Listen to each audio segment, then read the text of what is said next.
What's up, world? What's up, Facebook? This is Sosa once again with Truth Love Thursdays on a Friday afternoon. Got kind of busy yesterday. Truth Love Thursdays is something that I do just for people that have questions, doubts, beefs, unbeliefs with the church, with God, with Christianity, doubts about the Bible, just whatever. I don't have all the answers, but I can definitely look up the answers and try to find them, biblical answers for you. Got some pretty deep questions this week, and it was kind of hard to get to all of them. That's kind of why we had a delay. But this one, it says, "Hey, I didn't know if you were doing Truth a Lot Thursday this week. I've been struggling with this question, and you happened to bring it up earlier. What is the difference between the law and the commandment? Because churches frequently reference the commandments, but nothing else. Like chapters that instruct how exactly to kill animals and arrange them on the altar for a sacrifice. How are these commandments different from the 10 Commandments? And why do we still need these books in the Bible since they don't apply?" Man, that's a very good question, because actually in our ministry, in our congregation, we did a series called The Law That Will Never Pass Away. And in that series, basically what I try to do is look through the law, the word law in the Bible, all the commandments in the Bible. I'm out here in the woods with all these bugs. But I try to look through the Bible, the commandments in the Bible and the laws, and try to rightly divide the word. I believe that nowadays I feel like a lot of people are really lazy with the Bible, and I've been guilty of it myself. Just not rightly dividing the word of God, but just kind of convoluting everything and being confused about it. But when you look through the scriptures, there's different types of laws. And I believe it's very important to look at that, and so we can clarify. So questions like these, we can understand them, we can answer them if we actually rightly divide the word and clarify the difference between these different sets of laws. So when I looked at this, the studies on our YouTube channel, if you're interested, look up NewCityAssembly on YouTube, NewCityAssembly.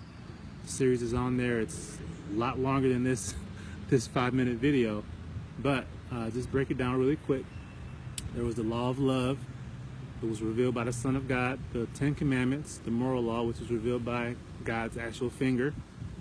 Then you got the ceremonial law, which was the law that was added for transgression. And this is the law that after the Israelites rejected God's moral law, or his law of liberty, then the ceremonial law that was added for their transgressions, basically to set them apart, to bring about the Messiah. But then when the Messiah came, these laws were nailed to the cross. So the ceremonial and cultural laws were nailed to the cross.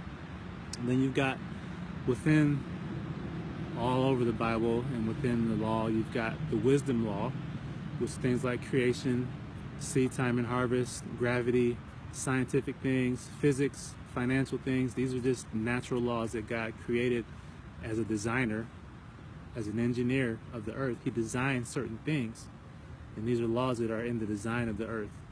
So they're not salvation laws. They're basically just natural, scientific, wisdom laws from the designer and the builder of the earth. And then you've got the government laws. Obviously, you've got to obey government, and they have laws that you have to obey. And then you have man's traditions, which sometimes can be okay. Happy birthday, that's a tradition, I guess. I mean, you're showing love to your neighbor. It's a manly tradition. There's nothing in the Bible that says celebrate your birthday, but it's man's tradition that we've come up with in this culture. Is it bad? No. But some of men's traditions are bad if they help us to violate the word of God. So that's kind of the division. I don't see necessarily a difference between a law and a commandment, but there are differences in different types of laws, and so that's kind of what we've studied in the scripture. So yeah, I guess that's pretty much the main thing. I mean, Jesus, he took care of heaven and hell. A lot of times in evangelical mindset, we think of everything in terms of heaven or hell. Who's going to heaven? Who's going to hell? When the Bible doesn't really say everything necessarily is about heaven or hell. As a matter of fact, in Romans 10, it says, don't worry about, who's going up to heaven and who's going to hell. Just focus on the word of faith, which we preach. So just preach the word, preach the word. Basically focus on the word. So with that mindset of everything about being about heaven or hell, sometimes we get confused and we think, well, this law, if you do this, are you going to heaven? If you do this, are you going to hell? No, it's not necessarily about that. Jesus already took care of heaven and hell, but the law is more about authority. Whose authority are we following? Now that you're going to heaven, whose authority are you going to follow? And so when you understand and rightly divide the law of God, you can see which laws have passed away and which laws haven't.